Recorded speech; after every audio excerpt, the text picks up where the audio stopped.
Se você está querendo financiar o seu imóvel, mas não tem o dinheiro da entrada, fique comigo nesse vídeo porque eu vou te ajudar. Como juntar dinheiro de uma forma mais rápida e ainda colocar o seu dinheiro para render enquanto você junta essa entrada. Eu sou Joaquim Pereira, educador financeiro, e te ajudo a cuidar melhor do seu dinheiro. Então, se você quer melhorar suas finanças pessoais, já se inscreva no canal, deixa aquele like para ajudar e compartilhe com todos os seus amigos, no grupo do WhatsApp da família. Agora, falando da primeira coisa que você precisa fazer para alcançar a tão sonhada casa própria, ou até mesmo comprar um carro, fazer uma viagem com a família, você precisa entender os seus hábitos de consumo, como que você lida com as finanças pessoais do seu dia a dia. E principalmente se tratando de um financiamento imobiliário que muitas vezes você vai passar pagando durante 30, 35 anos. É claro que dá para pagar bem antes, desde que você se planeje. Qual é a melhor forma para você entender os seus hábitos, a sua rotina? É fazendo um fluxo de caixa, acompanhando os seus gastos mês a mês. E como que você faz isso? Através de uma planilha do Excel, aplicativos, por exemplo, o Guia Bolso, que é muito prático, ele já puxa todos os seus gastos direto do seu banco, ou até mesmo um caderninho fazendo as anotações. Cada pessoa se adapta melhor com um tipo de controle financeiro. Independente de qual seja a sua renda, seja 2 mil, 5 mil, 10 mil, você precisa ter esse fluxo de caixa e é ele que vai te mostrar para onde está indo o seu dinheiro. Por quê? E por que é tão importante fazer esse controle de gastos? Porque tudo que é medido é controlado. Você consegue identificar qual caminho que o seu dinheiro está fazendo. Eu recebo aqui no dia 1º, dia 5, e então vai chegar no final do mês, você vai saber, eu gastei com transporte, com alimentação, com lazer, para onde está indo esse dinheiro. Então você fazendo pequenas ações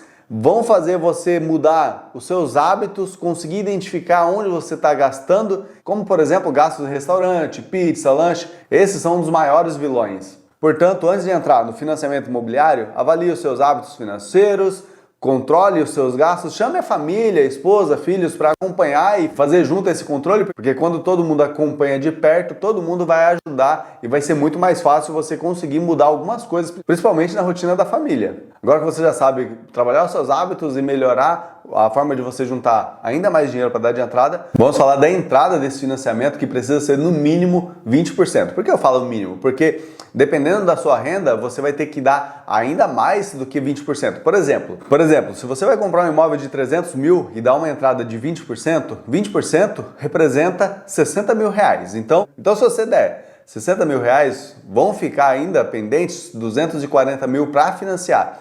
E para você conseguir financiar 240 mil reais, você vai precisar de ter uma renda acima de 5 mil reais.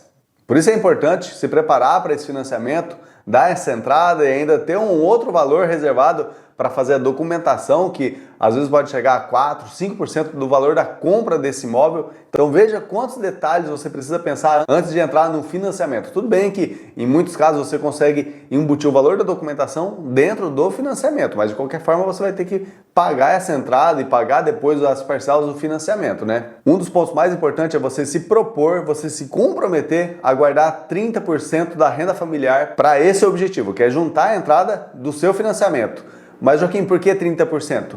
30% é o máximo que você pode destinar da sua renda, de quanto você ganha, para pagar um financiamento imobiliário. Aí você pode falar, mas Joaquim, eu estou juntando a entrada ainda, não assinei nada. Na hora que eu estiver pagando o financiamento, eu tenho essa disciplina para pagar todo mês 30%. Por enquanto, eu vou guardar 30%, mas um mês ou outro não.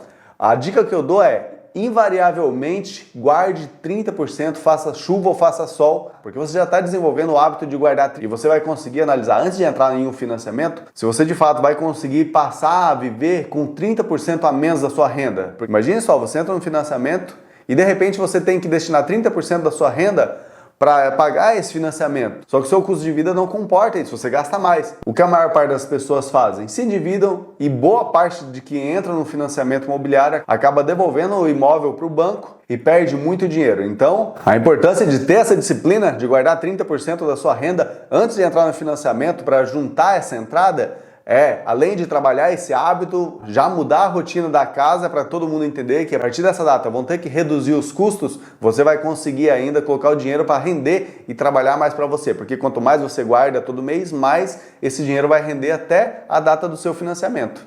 A quarta dica é fundamental porque é aqui que você vai conseguir cortar os gastos e aumentar o potencial para guardar ainda mais dinheiro. E como que você consegue cortar gastos? Colocando em prática a dica que eu dei lá no começo do vídeo, que é fazendo o seu controle de gastos. Com esse controle de gastos você consegue ver o caminho que o seu dinheiro faz, saber onde você gasta mais. Os principais pontos que você vai conseguir reduzir é a alimentação com gastos em restaurantes e cartão de crédito, que são as famosas compras por impulso. Você mapeando o gasto do seu cartão de crédito, principalmente as compras parceladas, você vai conseguir reduzir bastante esse valor gasto mensalmente. Pessoal, muito frio demais aqui em Sorocaba, parei para fazer um chazinho, colocar a blusa, estava me dando até calafrios, mas vamos lá. Seguindo o vídeo aqui, o principal ponto aqui que você não pode deixar de fora do seu planejamento para conquistar a tão sonhada casa própria é considerar investir o seu dinheiro que você guarda todo mês para que lá na frente ele renda e te ajude a encurtar ou ter um valor maior ainda para dar de entrada. E como que você faz isso? Para te ajudar, eu vou deixar na descrição do vídeo e no card aqui em cima também um vídeo com o passo a passo para fazer esses investimentos e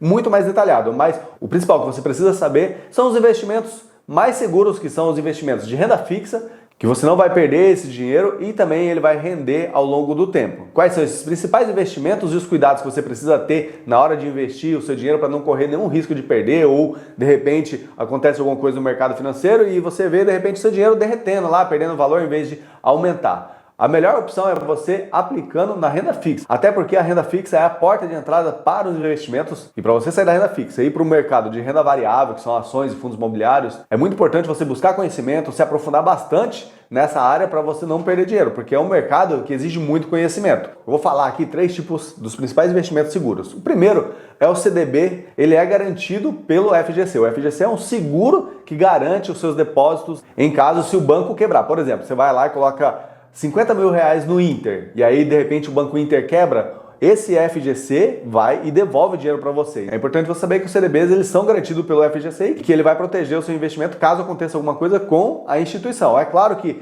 tem algumas armadilhas no mercado, é importante você ficar atento, principalmente em relação ao banco que você vai colocar o seu dinheiro lá no CDB, porque tem CDB do Banco do Brasil, Itaú, Bradesco, Inter, Nubank, C6, todos esses bancos são relativamente seguros, principalmente os grandes bancos, porque para um banco desse quebrar é muito difícil, mas esses bancos digitais que eu citei aqui também são relativamente seguros. Porém, tem alguns CDBs que são muito arriscados, a instituição oferece pagar uns juros bem acima do que o mercado normal paga, porém é um alto risco. E é claro, se você sabe que uma instituição tem um alto risco, mesmo que esteja garantido pelo FGC, é bom não arriscar. Busque sempre instituições consolidadas, seguras. Essa questão das instituições que são meio arriscadas, é importante vocês tomarem um cuidado, principalmente porque tem muitos influenciadores na internet divulgando esse tipo de produto, porque eles recebem para divulgar. É como se fosse uma publicidade.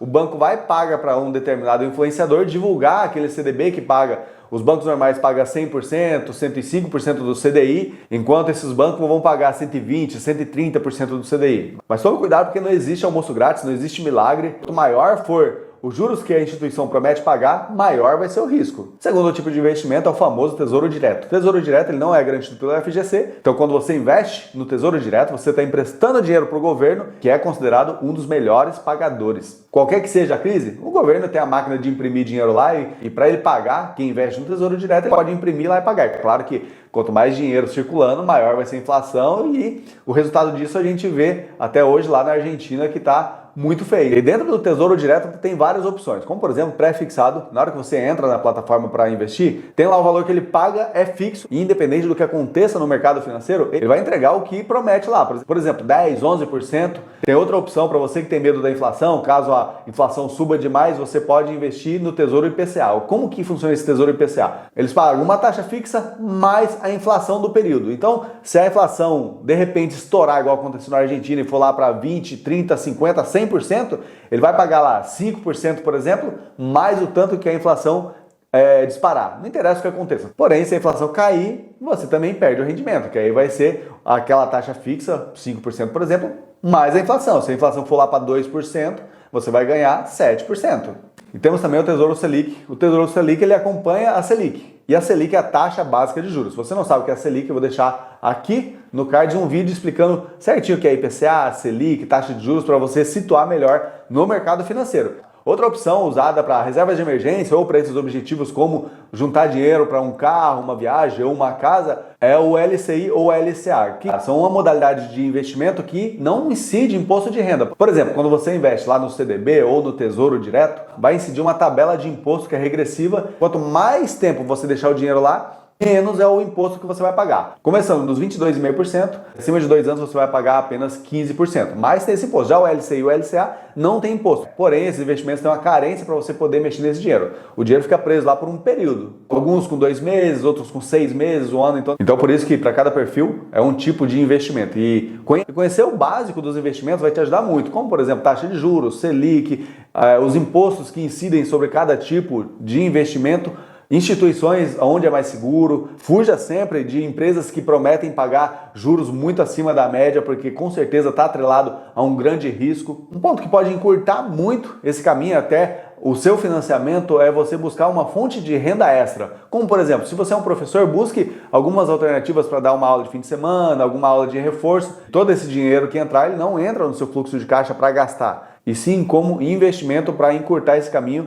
e fazer o seu dinheiro render ainda mais. Minha última dica é foque no longo prazo, e para você focar no longo prazo você precisa ter um objetivo claro, e nesse caso a gente já conversou sobre isso, e tudo que você precisa tem nesse vídeo. Então comece agora mesmo a planejar, e mais importante do que planejar, para chegar lá na frente e conseguir realizar esse sonho é colocar em ação o seu planejamento, porque planejamento, se não tirar do papel, não funciona. Então já aproveita, se inscreve no canal, compartilha esse vídeo com o seu parceiro, com a sua família, que eu tenho certeza que vai agregar muito na vida deles. Um grande abraço e até o próximo vídeo. Tchau, gente!